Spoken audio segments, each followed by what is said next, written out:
Ay, Brother Ray.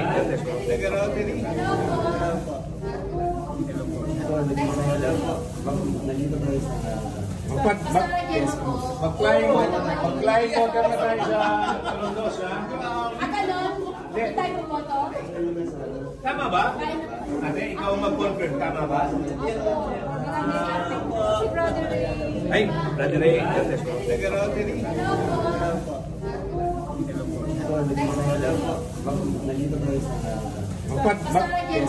Mag-flying order na tayo sa Torondos, ha? Akalon, tayo pumoto? Tama ba? Ate, ikaw mag-confirm, tama ba? Pati pa naman dito.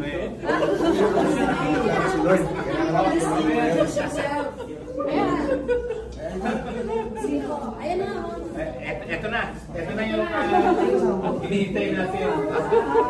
Si Sister Eileen, yung may-ari ng gig. At mamaya, gusto natin si pakinggan, no? Irene. Sorry. Sister Irene. Pakinggan natin yung hindi naman plataforma. Yung gawain na ino-offer na doon sa... Sige po, at mamaya muna ka. Balimutin!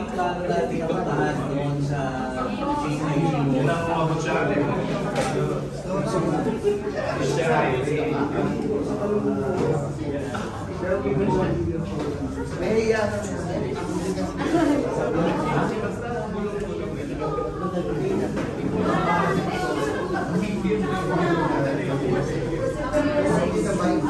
Sige, mag-voices.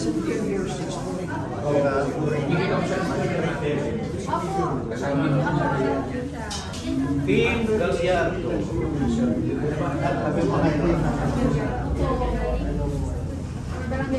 Sa kanila.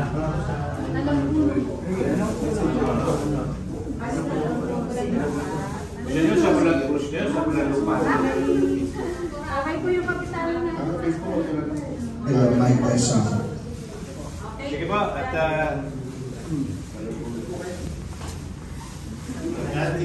Mapagpalang araw po sa lahat po ng narinig po lalo na po sa mga kapastoran po dito po sa Pulang Lupa, dito po sa Las Piñas. Napakatagal na po na inaantay na ako po ay maka-attend. At ito po yung araw na itinakda ng Diyos. Perfect time na makarating po sa inyo at makilala ko po kayong lahat. Nakilala ko po si Pastor Tony sa GIG Mall. Sila po ay meron twice a month na merong worship night na ginagala po doon. Na tunay nga po na pagpapala po ang mga gawain para sa ating Panginoon. GIG stands for God is great. God is great. Truly, our God is a great God. Amen. Masasabi ko po na kadakilaan ng Panginoon ay tunay na ipinamalas po niya sa GIG Mall sapagkat ang GIG Mall po ay nabuo at nagawa sa dinami-dami ng taon, pero ito po ay naging project po during pandemic. Para po maitayo ang 2,000 na square floor area with 3 floors, tapos pandemya, miracle po yun. Miracle po yun. Kaya dito po ay pinakita ng Panginoon ang kanyang kadakilaan. Tapos po, nabuksan po ang Pure Gold last December 21, 2022. Nag-groundbreaking po kami. January 28 of 2020. And then March lockdown. Ganun po siya. So, napakarami pong mga miracles, mga pangyayari na ginanap ang Diyos na tunay nga po na tapat ang Diyos sa kanyang salita ng mga pangako. Kaya tuloy makikita niyo po ang GIG Mall. Lord, tapat ka sa iyong salita. yes. Every time that you will see that building, pinatunayan ko na, Lord, ako po sa kakayanan ko, hindi ko po lubos maisip, hindi ko po talaga kaya. No? Dahil ang pandemic po ay nagdulot sa akin ng maraming problema, lalo-lalo na po sa negosyo, na nasagasaan po ang mga businesses. So sabi ko, Lord, lockdown yung construction business namin, nag-stop, wala kaming project. Yung coffee shop po namin, 3 nagsara. Kasi po lockdown. Ang negosyo ay walang kagalaw-galaw. Not just only in the Philippines but all over the world. Yes. Na tayo po ay nakaramdam talaga ng effect nito. Pero ang Diyos nga po ay nakila talaga. Yes. No? Na kung paano po yung story, level by level, floor by floor, no, area by area ng JG mo. Sabi ko, may iiyak lang ako pa. Ano po, no, ramdam na po, binarana sa akin ng Lord. Yung kabutihan mo niya. Sabi nga po, di ba, sa sino mang sa Diyos ay sumasampalataya, hindi po niya hayaang mapahiya. At siya po na nagpasimula ng mabuting bagay sa atin. At po siya lulubusin po ng Panginoon sa kanyang mabuting. So, ganun nga po, nakilala ko po ang iba't ibang pastor dito po sa Body of Christ, sa Las Piñas, sapagkat binuksan ko po ang lugar na ito para sa gawain, para sa ating Panginoon. Ako po ay kasama si Brother Ray ay sa Jesus is Lord Church po, dito sa Las Piñas. At minsan po, may grupo po ng mga pastors doon sa PCA, GICA, kasama po si Pastor Edna. Kaalis lang. Kaalis na po ito. Check up po. Check up niya siya. Malamang kayo din po yung time na yun na nagbigay po ako ng gas box. Kayo Sa po church yun. niya. So, nawala na po. Hello. Narinig naman po. Okay, naririnig naman. Okay na po. So, ang GIG Mall po ay open po siya para sa mga gawain like worship night, meron pong events hall po doon. And then may mga time slot po na pwede po magamit para po sa worship or worship service.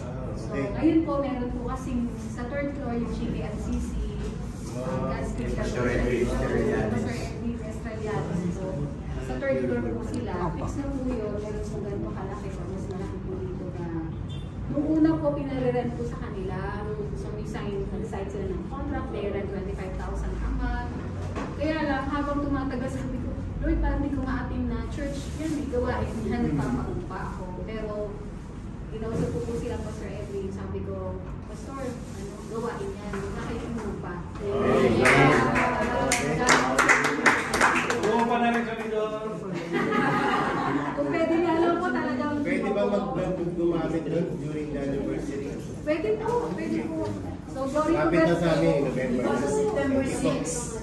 September 6 tayo sa kanila. Hindi, yun nga po. Doon Sabi yun, kasi kasi- November po sa amin anniversary. Yung city transformation. Sa September 6 Ayun po. din po, no? Opo. September 6. September 6 po. September 6. Okay. Sa second floor yun. Second floor po siya. Gano'n po kami po yun. Nasa 220 square po kasi. Medyo Malaki-laki. naman po siya. So yun po, yun po yung kwento noon. And then ngayon po meron Jesus Comfy Church na taga Cavite. Sila po yung gumagamit ng every Sunday 11 to 2. Sunday. Ano ang pangalan ng church din? Ano po siya Christ, Our Messiah, Fellowship International. Si Pastor Edwin Malula kung ano. Hindi po, Pastor Roban Lucid po. Ba? Bali po kasi yung Cafe Avenue po, opo. Yung Cafe Avenue po kasi, yung coffee shop po namin, pag Sunday po, pinapagamit po namin yun sa worship service namin. Kaya nag-lockdown po, di ba, nagsara.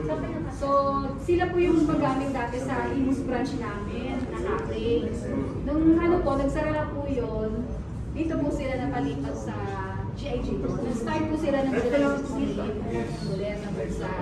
So, praise the Lord, glory to God po. Meron pa po ibang slot na po pwede. Kasi po ang GIG Mall, ano po siya, 24/7 open para sa gawain ng Lord. Everyday po may dawn watch po doon, 5:30 AM po. Sila Pastor Edwin po. So, naka-almost 200 days na po sila everyday na dawn watch. Then we can join po. Ako po, nakaka-attend na rin po ka na Pastor Edwin. Kasi po, hindi naman po tayo, dito lang ako, hindi na ako attend sa iba, hindi po gano'n. Kasi evangelism po, ngayon, our generation, marketplace po talaga. Yun pong open ng gawain every Sunday. Dami pong walk-in. No, mamimili sila sa Pure Gold, pupunta sila sa DIY, sa second floor, and then nakikita nila, ay may ano, pasok na sila ganun. Ganun po. So, lahat po ng kaparaanan, like all means, ma-share po natin yung gospel word of God. Wala pong saysay na may tayo ang building kung wala naman pong maaaking sa So, yan po yung, yung mission and vision po for GIG po. So, panalangin po natin na hindi lamang po isa ang may tayong GIG po. Sa ngayon, ilan po ang future na target place for GIG? Marami na po pinakita si Lord sa aking lupain. Amen. Opo, marami na po. Sa amin po Meron sa sa Bicol? namin. Bicol po, galing po ako doon last July. Saan po kayo sa Bicol? Nakarating po ako sa Baaw. Magkalapit lang po yata siya. Kasi po Si sa... Penny, sa Bicol kayo, di ba? May project po ako sa Rotary sa yearly po yun.